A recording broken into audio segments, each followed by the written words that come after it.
I use the internet for work, my kids' schooling, shopping, and staying connected with friends and family. I've always seen it as an incredible tool and really can't imagine life without it. It does know a lot about me and my family. If I don't find what I'm looking for, I'm guaranteed to find an ad somewhere across other platforms within a matter of seconds. This is because my personal data, like search history, medical information, and also usernames and so on, is being tracked and can potentially actually be sold. There was a data privacy law for the FCC that allowed internet users, let's say like you and me, the ability to decide how an ISP or a provider can use our data. ISP or internet service providers. But it was repealed in 2017. So there was once a law that required ISPs to give us a choice to sell or dispose of our data.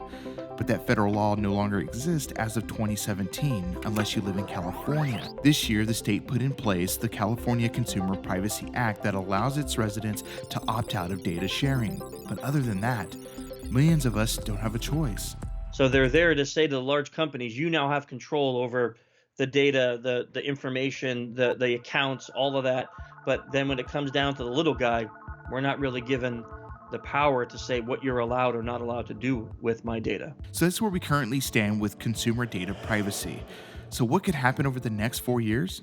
The internet and social media in particular now play such a pervasive role in the lives of a majority of Americans. This is Paul Barrett. He's the Deputy Director at the Center for Business and Human Rights at New York University. He's going to help break down this complex issue, starting with President Trump. I think it's relatively unlikely that you'd see the Trump administration paying close attention to this. While there have been proposals for a sort of privacy bill of rights or something along those lines in the United States, that has not gotten off the ground.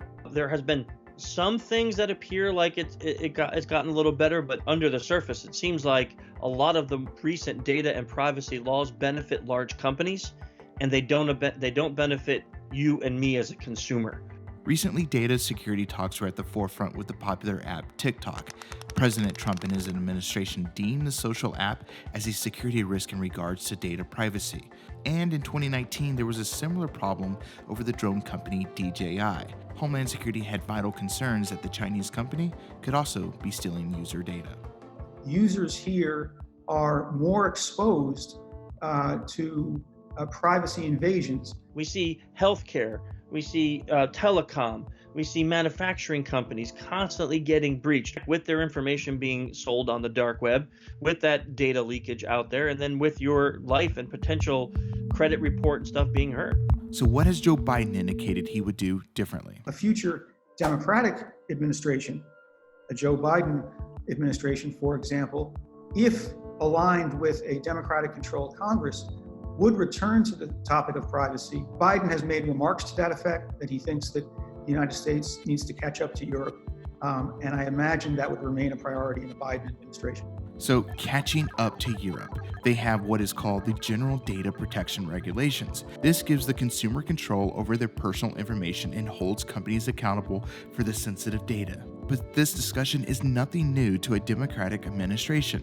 Which is something, by the way, that former President Obama grappled with, but just ultimately not successfully and didn't get anything enacted.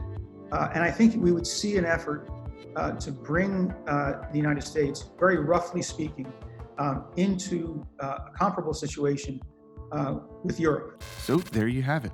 What could happen with our data privacy over the next 4 years? Data privacy is just a small part of a major complex issue, the World Wide Web.